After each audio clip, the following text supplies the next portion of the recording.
my review of Ghostwire Tokyo. As a player, I'm going to give it an 8 out of 10. I don't think it was the greatest game in the world, but I did very much enjoy playing it, and I enjoyed pretty much most aspects of the game. If you're very much into lots of collectibles, this game is perfect for you. Tons of collectibles in this game. I did not end up collecting all, but I did collect the majority of them. Collecting all of them can get pretty boring. It really slows down the pace of the game.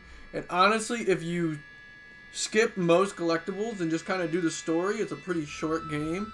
And the story is not the most interesting. I think it ended really well, but the story before the final chapter really wasn't all that great.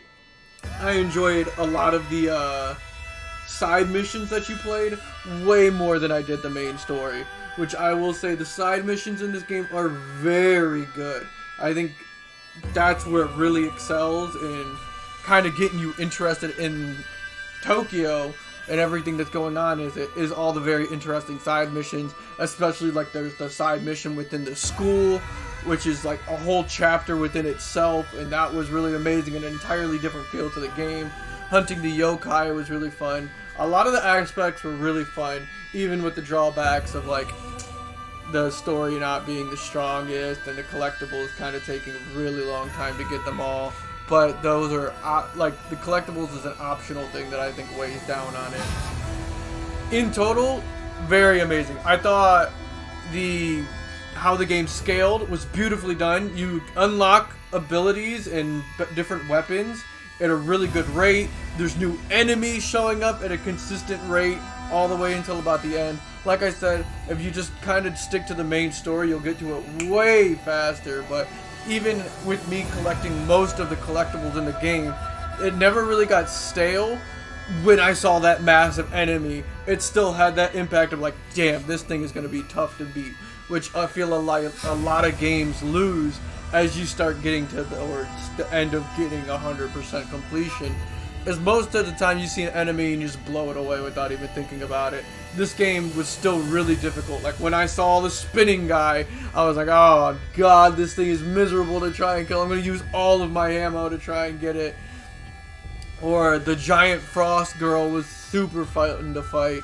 A lot of the enemies were super enjoyable to go up against and kept it interesting despite me going for 100%.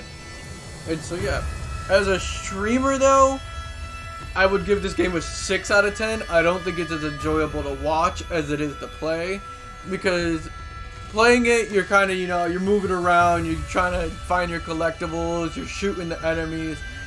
The story's not the most interesting until the end. There's really just not much for the chatters to get hype about and be interested in as you're playing through the game. Like, sure, there's some crazy parts of like maybe some ghost and some of the side quests are interesting, which is why I don't think it's terrible, but it's definitely not as good as if you were playing through the game. The experience is just much more fun that way.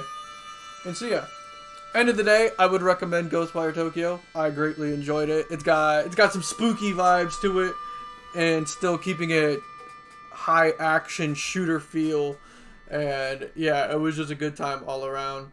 And if they released another Ghostwire, I'll probably pick it up and play it because I enjoyed this one. But I know in the future, do not go for 100% completion, because oh my god, that's so many collectibles. And so yeah, that is my review of Ghostwire Tokyo.